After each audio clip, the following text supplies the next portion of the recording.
Hello guys, welcome back to my channel. मैं Mohsin Asghar, BSc nursing 8th semester का student. आज हम बात करने वाले हैं ऐसे सब्जेक्ट के बारे में जिसमें पर्सनली मुझे भी और मुझे लगता है कि हर एक स्टूडेंट को काफ़ी दिक्कत आती है, फार्माकोलॉजी। बट टेंशन ना लें, आज के इस वीडियो में मैं आपको बताऊंगा कि आईएनसी के नए पैटर्न के हिसाब से फार्मा का पेपर कैसे अटेम्प्ट करना है स्मार्टली, सिस्टमेटिकली और बिना पैनिक किए, ताकि हमारी स्कोरिंग भी बढ़े और हमें ज़्यादा लोड भी ना हो। आईएनसी के पैटर्न के हिसाब से पेपर में फोकस होता है लॉन्ग आंसर पे, जिसमें हमारे क्लासिफिकेशन हैवीली पूछे जाते हैं, mode of action, adverse effect, nursing responsibility. Nursing responsibilities जो हैं वो आईएनसी के नए पैटर्न के हिसाब से काफ़ी ज़्यादा इंपॉर्टेंट है। सेकेंड क्वेश्चन का टाइप आता है शॉर्ट आंसर्स, जो कि 5 मार्क्स के होते हैं, जिसमें कंसाइज बट स्ट्रक्चर्ड आंसर करने होते हैं। तीसरा टाइप है हमारा वेरी शॉर्ट मार्क्स, जो कि 2 या 3 मार्क्स के होते हैं। इसमें डायरेक्ट डेफिनेशंस या एग्जांपल्स पूछे जाते हैं। इन सब के बाद आता है क्लिनिकल बेस्ड क्वेश्चन, मीन्स कि नया ट्रेंड क्या आया है और पेशेंट सिनेरियो, और उस सिनेरियो में नर्स क्या करेगी। मतलब कि आपको थ्योरी के साथ साथ रीजनिंग दोनों चेक होते हैं। अब हम बात करते हैं लॉन्ग आंसर्स की। लॉन्ग आंसर्स जो क्वेश्चन होते हैं 10 से 15 मार्क्स के, और वो लाइफ सेविंग होते हैं। यहाँ पे मैं कुछ अपने हिसाब से एक ट्रिक पैटर्न बताऊंगा, ताकि आप अगर उस हिसाब से अटेम्प्ट करें तो आपको परेशानी ना आए। पहला डेफिनेशंस 1 से 2 लाइन की। क्लासिफिकेशन टेबल फॉर्म में बना दो तो ज़्यादा इफेक्टिव है। एग्जामिनर को 50 से 60% क्लैरिटी वहीं से मिल जाएगी। Mechanism of action flow chart में रहेगा, डायग्राम में रहेगा, एरोज में रहेगा तो भी चलेगा। फार्माकोकाइनेटिक्स अगर ये रिलेवेंट है, क्वेश्चन में पूछी गई है तो लिखना, नहीं तो नहीं लिखना। फार्माकोकाइनेटिक्स में शॉर्ट पॉइंट्स में लिखना, ना कि उसको सेंटेंस वाइज लिखना। फिर आती है तुम्हारी थेरेप्यूटिक यूजेस, एडवर्स इफेक्ट। ये दोनों चीज़ें बुलेट पॉइंट में होनी चाहिए, स्कैटर्ड नहीं होनी चाहिए। Contraindication, drug interaction optional but impressive. अगर तुम ड्रग इंटरेक्शन लिखते हो, ये ऑप्शनल है बट एग्जामिनर पे अच्छा इम्पैक्ट पड़ेगा। सबसे ज़रूरी नर्सिंग रिस्पॉन्सिबिलिटीज़, और लास्ट में कंक्लूजन में सिर्फ 1 लाइन लिख के कंक्लूज कर देना कि जैसे कि बीटा ब्लॉकर पूछा है तो 10 beta blockers are widely used for cardiovascular disease, बस। और इसमें प्रो टिप देना चाहूँगा, classifications plus mechanism of action plus adverse effect plus nursing responsibility, ये चीज़ें तुमको मैक्सिमम टू मैक्सिमम मार्क्स देंगे।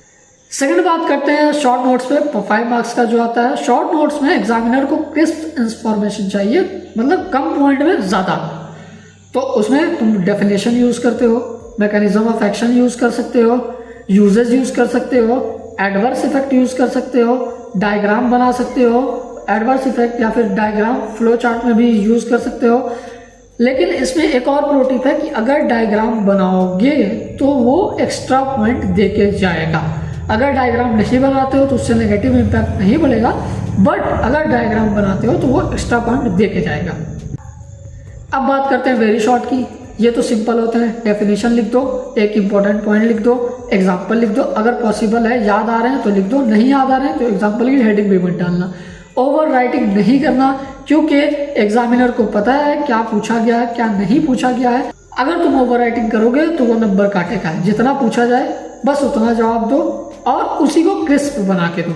क्लिनिकल बेस्ड या एप्लीकेशन क्वेश्चंस, ये आईएनसी का नया सिनेरियो बेस्ड क्वेश्चन है, जहां आदमी की clinical judgement plus nursing role क्या होता है वो दोनों चेक किए जाते हैं। फॉर एग्जांपल, एक पेशेंट है जेंटामाइसिन पे, वो डिक्रीज, उसका यूरिन आउटपुट डिक्रीज हो गया तो नर्सिंग की क्या रिस्पॉन्सिबिलिटी रहेगी। तो हम उसमें लिख सकते हैं कि किडनी फंक्शन के लिए मॉनिटर करेंगे, BUN creatinine, urine output check करेंगे। अगर टॉक्सिसिटी के साइन के लिए देखेंगे, अगर टॉक्सिसिटी हो रही है तो ड्रग को विदाउट कर देंगे, रिपोर्ट कर देंगे इमीडिएटली हेल्थ केयर प्रोवाइडर को। पेशेंट को करेंगे कि अगर कोई ईयर रिंगिंग वगैरह हो रही है या टिनाइटिस वगैरह हो रहा है तो उसको रिपोर्ट करें इमीडिएटली नर्स को, ठीक है। यहाँ एग्जामिनर जो है आपकी अप्रोच और आपका नॉलेज दोनों चेक करता है कि स्टूडेंट को नॉलेज है कि नहीं है, स्टूडेंट की अप्रोचेस क्या रहेगी और स्टूडेंट की क्लिनिकल जजमेंट कैसी है। और अगर ऑब्जेक्टिव टाइप क्वेश्चंस आ रहे हैं तो ऑब्जेक्टिव टाइप क्वेश्चंस में तो या तो आर नहीं तो पार। अगर आता है तो आप कर लीजिए, नहीं तो मेरी माने तो लास्ट तक वेट करें, क्योंकि जितने भी यूनिवर्सिटीज़ एग्जाम्स होते हैं या जितने भी ये होते हैं उनमें लास्ट में कहीं ना कहीं से ऑब्जेक्टिव ट्रांसपेरेंसी हो जाती है। लेकिन पहले आपको जितना आता है उतने ऑब्जेक्ट्स आप श्योर और सर्टेन कर। अब एक सिनेरियो ये है कि सर मुझे आता तो सब था, बट एग्ज़ाम के दिन मैं पैनिक कर गया, मैं कुछ आंसर नहीं कर पाया। तो उसके लिए क्या करें? तो सबसे पहले टेंशन ना लो, एग्ज़ाम देने जाओ। फर्स्ट का जो 5 मिनट्स है वो तुम पेपर को पूरा स्कैन करो।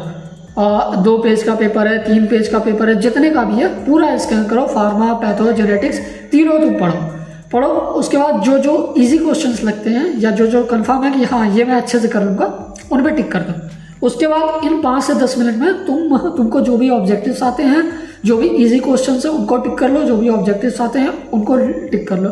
उसके बाद तुम वो क्वेश्चन उठाओ जो तुमको सबसे ज़्यादा आते हैं, जो तुमको अच्छे से आएंगे, उसको लिखो। एंड क्वेश्चंस लिखने में याद रखना बुलेट पॉइंट्स में लिखो, जितना पूछा जाए उतना लिखो। फ्लो, डायग्राम, हेडिंग ये सब ज़रूरी है। जैसे कि तुम लिख रहे हो कि मैकेनिज्म ऑफ एक्शन क्या है बीटा ब्लॉकर का, तो तुमने लिखा कि वो बीटा रिसेप्टर्स को जाके ब्लॉक कर देता है, जिसकी वजह से हमारा हाइपरटेंशन कम होता है। तो ये जो लाइन है ये अंडरलाइन करो, ठीक है। और कीवर्ड्स अंडरलाइन करने के बाद जो भी तुम अगर कोई इंपॉर्टेंट नेम है, किसी दवा का कोई अल्टरनेट नेम है, तो उसको भी अंडरलाइन करो।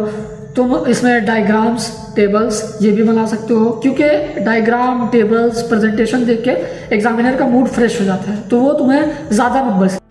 तो मैं कुछ स्मार्ट टिप्स दे देता हूँ जो कि मैंने भी यूज़ करी थी। क्लासिफिकेशन जो है वो नॉन नेगोशिएबल है।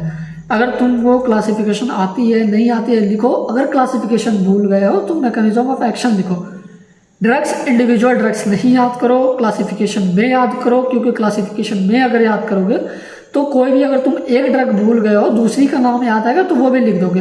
नर्सिंग रिस्पॉन्सिबिलिटीज़ लिखो, क्योंकि न्यू करिकुलम के हिसाब से अप्लाइड चीज़ें ज़्यादा फोकस होती हैं। अगर तुम नर्सिंग रिस्पॉन्सिबिलिटी हर क्वेश्चन में अगर पूछ रहा है तो भी लिखो, तो ज़्यादा लिखो। अगर पूछ रहा है तो ज़्यादा, अगर एग्जामिनर नहीं भी पूछ रहा है फिर भी नर्सिंग रिस्पॉन्सिबिलिटीज़ की लिस्ट बनाओ और उसको लिखो।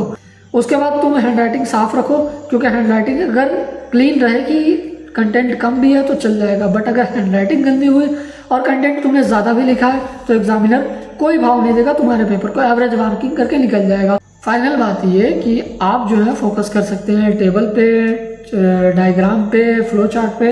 ये चीज़ें एग्जामिनर का इंस्टेंट मूड बूस्ट कर देती हैं, जिसकी वजह से नंबर मिलने के चांसेस ज़्यादा होते हैं। ऑलराइट गाइस, तो ये था कंप्लीट गाइड कि how to attempt pharmacology paper. अगर इस वीडियो से आपकी थोड़ी भी इवन लिटिल बिट हेल्प हुई है तो लाइक, शेयर, सब्सक्राइब कर देना और कमेंट में बताओ कि नेक्स्ट वीडियो का टॉपिक क्या हो। कोई सा भी टॉपिक किसी भी सब्जेक्ट से, कैसे उसका पेपर अटेम्प्ट करें, कैसे सब्जेक्ट को याद रखें, तो मैं कोशिश करूँगा कि अपने हिसाब से बेस्ट वीडियो लाके आप लोगों को प्रोवाइड कर सकूँ। जाते जाते याद रखना, फार्माकोलॉजी का पेपर कुछ टफ नहीं होता, बस सही गाइडेंस होनी चाहिए, सही अटेम्प्टिंग टेक्निक होनी चाहिए, जिससे तुम जो हो फार्माकोलॉजी का पेपर एक बार में सही से क्लियर कर दो। मिलते हैं अगले वीडियो में किसी नए टॉपिक के साथ, तब तक के लिए बाय।